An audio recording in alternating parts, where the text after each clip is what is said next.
Hi everybody, today we will talk about how to fix or household problem of TimeTree app. We click on settings.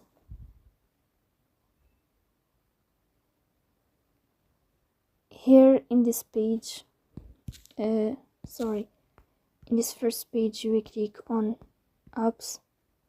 Then you can search about TimeTree.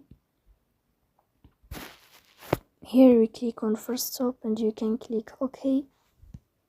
Here you will enter to the window of storage. Then you will click on clear cache, but pay attention, don't click clear data because that can delete your account. In the end, you can turn off your phone and you can restart your phone again. So please don't forget to support us by like and subscribe. See you next time, and thank you for your watching and your attention.